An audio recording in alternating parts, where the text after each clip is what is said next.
Hey, this is Joel and welcome back to the Traveler Toolkit. So about a month ago, I saw this thing online and knew I had to learn more. This is the Packfire, and this tiny little fire pit lives in a backpack. So I reached out to Packfire, said, hey, would you send one over for me to check out, possibly take on my trips this summer? They sent one over, and today we're gonna ask ourselves the question, is this a gimmick or is it a really good fire pit? Stick around to find out.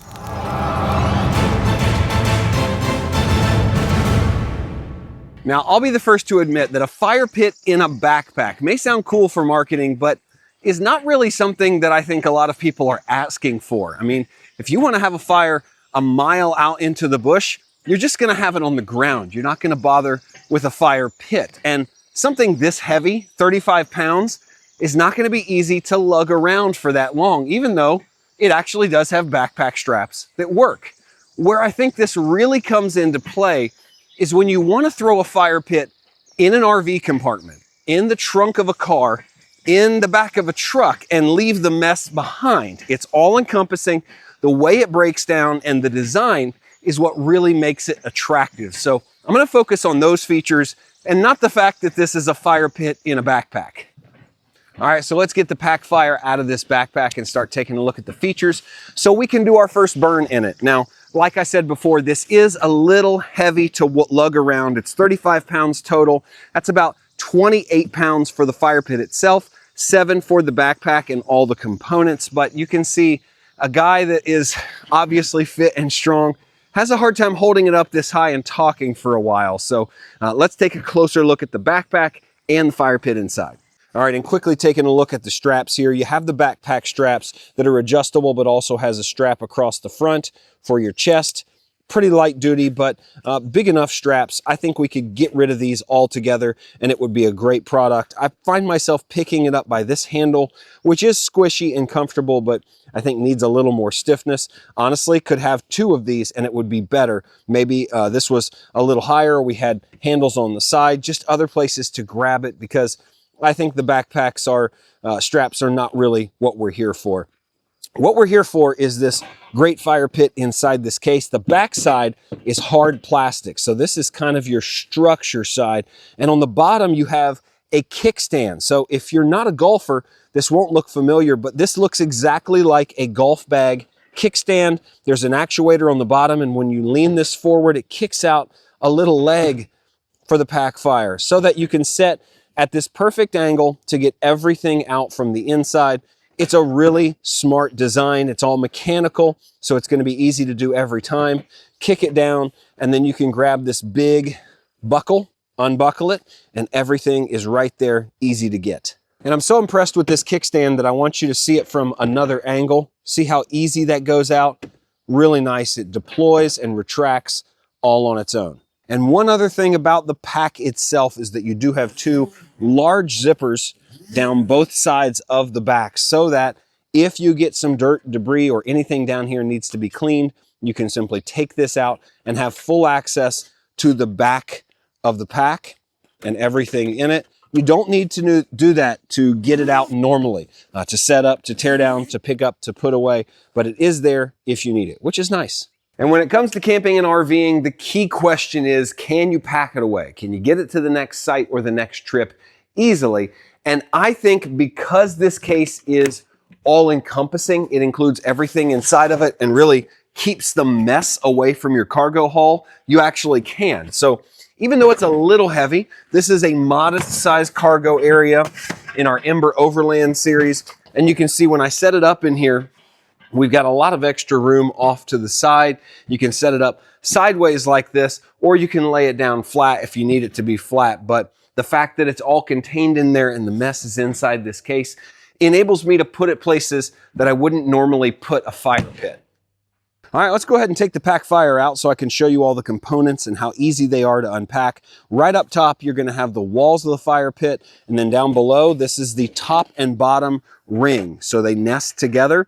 We're gonna take the top and set it aside because this is the last thing that you need. But this is the bottom piece to your fire pit.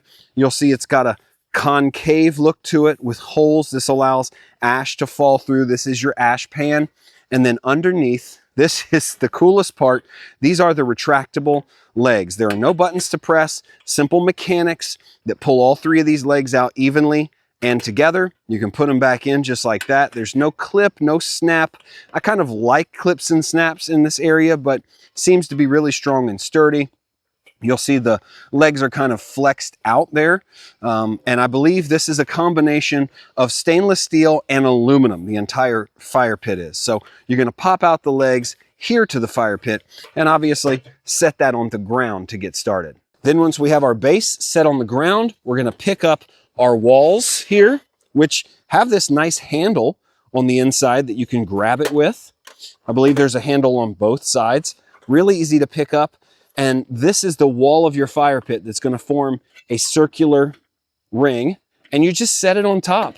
You cannot mess it up. And it locks in down below. So these legs are now a part of the base. And in order to release those, there are buttons here on the side. So when we're done, we just press these buttons on each side, and this lifts up, and then you can fold it flat again, just like that. It will go back in your bag. And of course, I'll let you see those catches. See them there? They simply go down, catch on the bottom of the fire pit. Now you're connected. We press our buttons, they come in, release buttons, they retract out. So it's really simple. You can't mess it up. And then to finish it off, all we do is take this ring and set it on top, and everything is complete. And of course, I'm going to let you have a closer look at everything. Here is the fire pit from the bottom up. You will see that really beautiful leg system. And these are ports here on the side of the fire pit. These are ports that allow air to go up through. There's also a port on the bottom. That hole right there allows air to come up through the ash pan. And then there are ports at the top here. So airflow is coming up through these parts of the fire pit. And that's not a new design. You know, you can see it here. These are hollow. There's air coming through. This is something you're going to see in the solo stoves, the other smokeless fire pits. And it is a really good design. That's why it keeps popping up. The one thing you'll notice about the Packfire is that it seems a little bit taller than others. And that's because they've kind of made up for the small circumference. So this is not huge from here to here, but they've given you a little more height in order to put taller logs in there, because you really don't want your logs sticking out the top as you're burning. It kind of defeats the purpose of air flowing up through these sidewalls and out these vents. And a big shout out to today's video sponsor, etrailer. If you're unfamiliar, then you've probably not watched this channel before, because they've been sponsoring this channel for a while now. And I have been a customer of etrailers for over a decade, long before I even had this YouTube channel. And I love them because they have great service, support, great tutorial videos, and you're going to get good prices on the gear that you need. Everything from RV components and parts, replacing air conditioners, doors, that little tiny part that you can't find anywhere else, to things like fire pits, tents, cots, kayaks, trailers, and everything in between. So if you love camping, RVing, and the outdoors, and you probably do if you're watching this channel, then make sure you check out etrailer.com. I'll leave a link in the description so you can check them out yourself.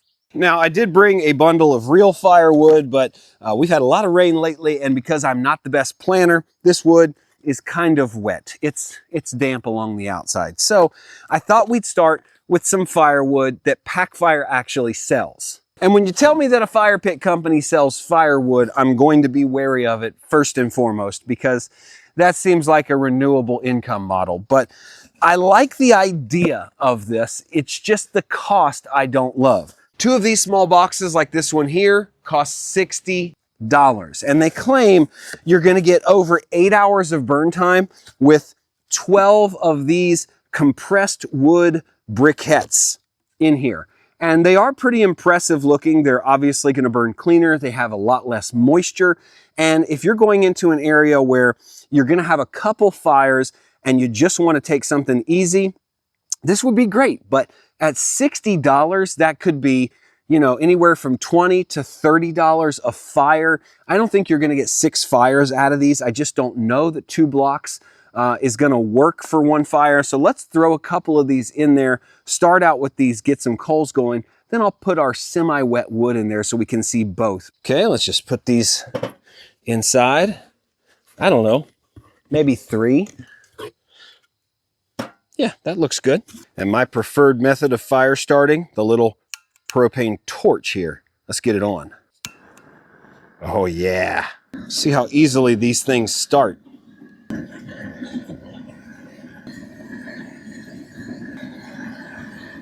So I've added a little bit of my semi-wet wood as kindling on top of the clear burn wood. I was having a hard time getting that going with just those big bricks by themselves. They're not fire starters, so don't trick yourself into thinking that. But I thought this was a good time to mention something about smokeless fire pits that everybody should know, but not everybody does know. So before you leave a comment, know this. These fire pits are not smokeless from the very beginning. You can see some smoke coming out.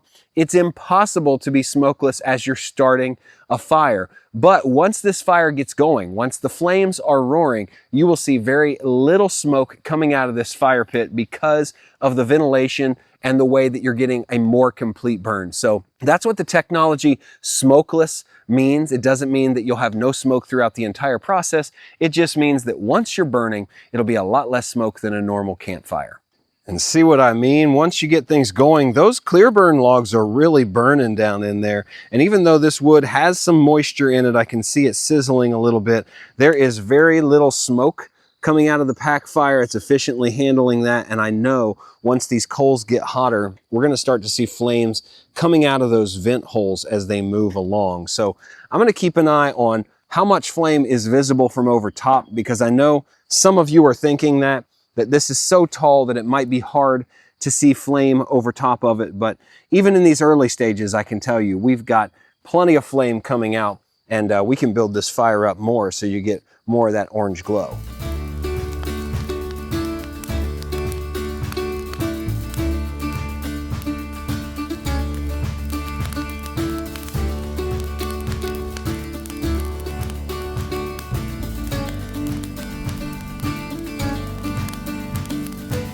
All right, well, after about 15 minutes of warm-up burn here, this is what we have. And even though it's not very dark, you can see we do have a lot of flame coming out the top of the Packfire.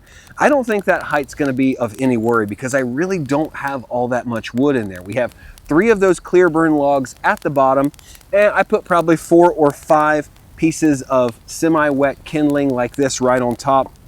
And it seems to have burned it up really nicely. You can see we have very little smoke, if any at all, and I would say if there is any, it's probably due to the condition of my wood. But it's good to know that in a non-ideal situation, which is sometimes what you find yourself in out there in the real world, you leave your camping firewood sitting out, or you go buy from somebody that doesn't have it completely covered, you could still run a fire, get it going in this, and I think the extra airflow helps. So overall, sitting in a chair, I think this would be a really nice experience. You'd be up and see the flames a little bit better, but it seems to be doing exactly what it claims to do.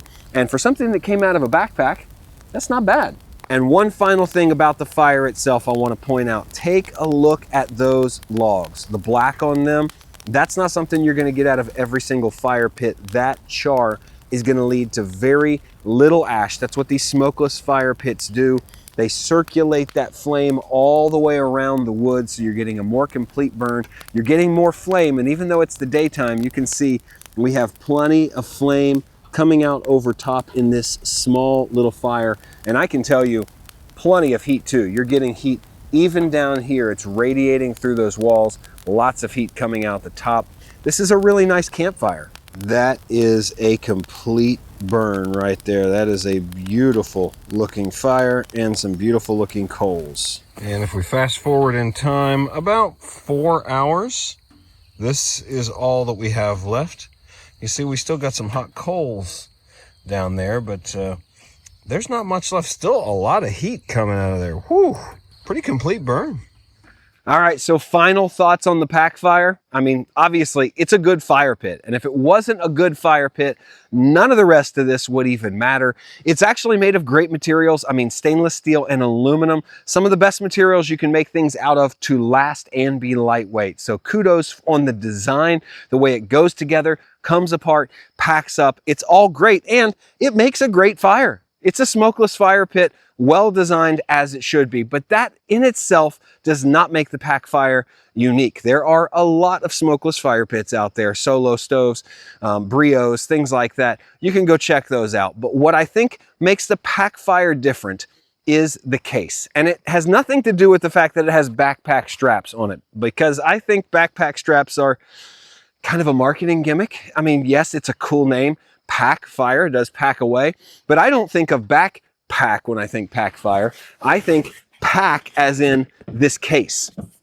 This case takes the Packfire from a good fire pit to an ingenious outdoor product. This case with its stand, its hard shell construction, its zippered back, and everything other than this singular little handle. I wish we had more of these. If I had more handles down here, my gosh, I'd be a happy guy. Handles everywhere. Give me more than one handle. But beyond that, this case takes this from a regular fire pit to an outstanding, exceptional, something you have to look at outdoor product. So if you're out there traveling, if you're looking for a way to get a fire pit into an RV, car, or truck, even if you're not going to carry it on your back, because I don't think you really need to, this case is the key. And it's the only reason that I'm going to be carrying this fire pit around with me this summer, because this collapses and goes into this case. This first use has convinced me this is the best way to go. So that's my verdict. That's what I think, and that's what I'm going to do with the Packfire. So leave me your comments down below.